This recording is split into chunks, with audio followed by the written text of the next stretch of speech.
if your ex is dating someone, you might be feeling that it's over, that this new person replaced you and that you have no chance of getting back with your ex. Don't get me wrong, sometimes it happens, but there are cases where this is not a threat, where knowing that your ex is dating someone wouldn't prevent you from getting back together. And this case is when they rebound, when they start a rebound relationship. And this is why in this video I'm going to share with you 5 things that you need to assess to know whether your ex is currently in a rebound relationship or not. Jingle. igetmyexback.com. Everyone deserves a second chance. So why it matters? It matters because rebound relationships don't last. People rebound into new relationship based on fear, not interest. They are starting a relationship because it's hard for them to readapt to this new life. They use this person to meet their emotional need. But this person is kind of random, right? This person is just there and it's just sort of helping them to enjoy life a little bit more than when they were alone. And this happens whether they took the decision to end the relationship or whether you took the decision to end the relationship. The thing is, you at this stage, your role is not to interfere, is to let this relationship die. Should you do nothing in between? No. The idea is to work on yourself. The idea is to determine the things that you need to do in your life, the things you need to change in your life. Because what will happen is at the end of this relationship, when this rebound relationship will fade, your ex will have to decide, normally they compare this rebound relationship with their previous relationship. But what will be even stronger is that if they compare this rebound relationship with you, with the improved version of you, with that potential improved relationship, right? And that, in the cases that I have with my clients, when this happens, it becomes a no-brainer. And the fact that they're dating someone has nothing to do with their chance of recovery.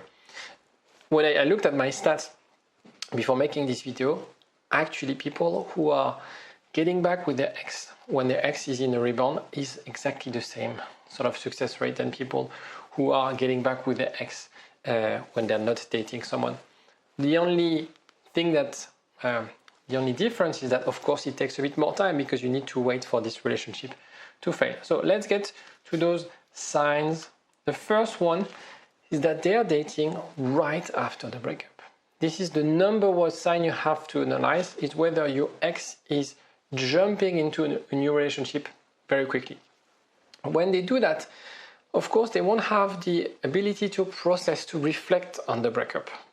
It's very much an unconscious drive, very much I need that person to soothe me, to help me go through my day, go through my sort of energy levels.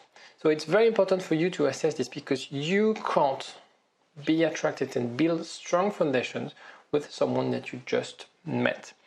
In a way, it took probably years for you guys, you and your ex, to meet each other, to develop intimacy. How can someone they meet 1 week, 1 month after the breakup? Statistically, very, very hard for that person, for your ex, to meet someone who would be as compatible as you were, who would be able to build the same intimacy, the same history that you had together. It's not impossible, but it's quite unlikely. Second thing is they are the opposite of you. And it's something that frustrates most of my clients when they tell me, like, I know the person they're dating now, they are the opposite of me, and I don't understand why they're attracted to that person because they are so different. I know what my ex likes, I know what they're attracted to, and this person is the opposite of me. The reason is, and again, it's not something, they don't make rational decisions when they rebound to a new relationship. It's the idea that it didn't work with this personality, with that type of person, so I'm going to choose someone who's the opposite. Assuming that if I choose someone who's the opposite of my ex, things will be easier. And obviously when they do that, they fail to recognize that any sort of weaknesses offer also benefit, and any benefit will offer weaknesses.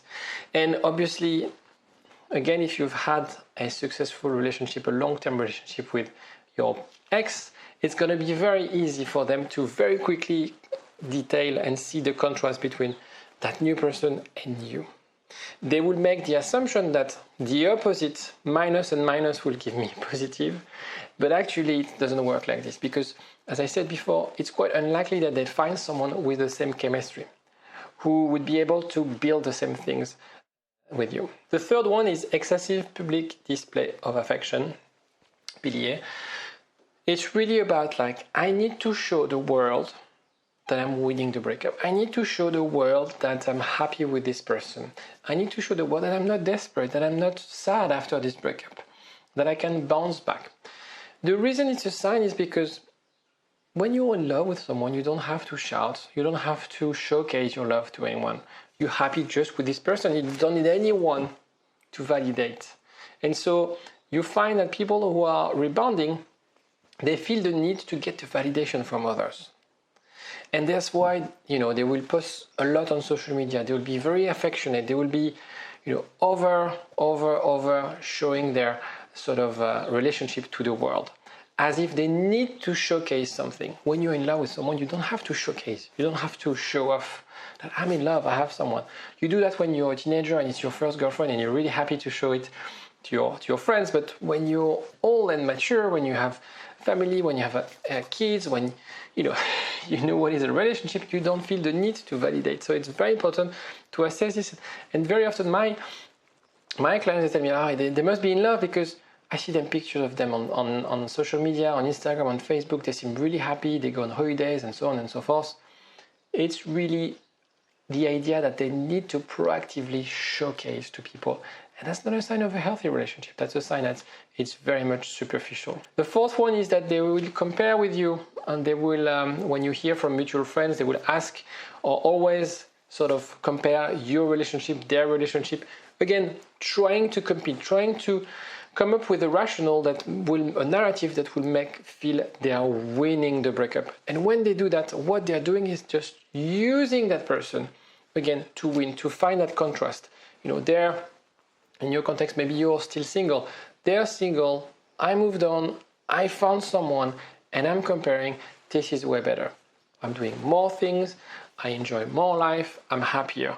And the thing is, they are trying to force it the same way they are, showcasing their relationship to the world. They are doing the same by comparing their relationship with you.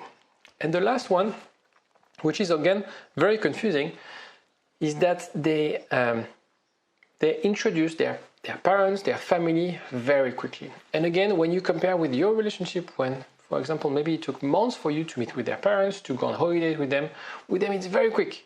And you can see that, again, it's going faster than it was with you. And you feel like, we've been together for 15 years, and I met their parents after 1 year of relationship.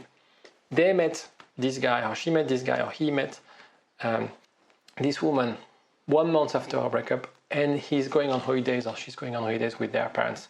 I don't get it. And this is true. You don't get it because it doesn't make sense. Because again, they are forcing it. They are really trying to convince themselves that's the right person. That's what I need to feel happy. That's what I need to be happy in a relationship. And when you force things, what happens is, of course, at some time, things will fail, because when you force a relationship, when you go too quickly building intimacy too quickly with someone, at some stage you get very much bored. So whether your ex will get bored, whether their new relationship will get bored of the relationship, this will happen at some stage. Rebound relationship usually last 6 months, when the infatuation, when the honeymoon phase is gone.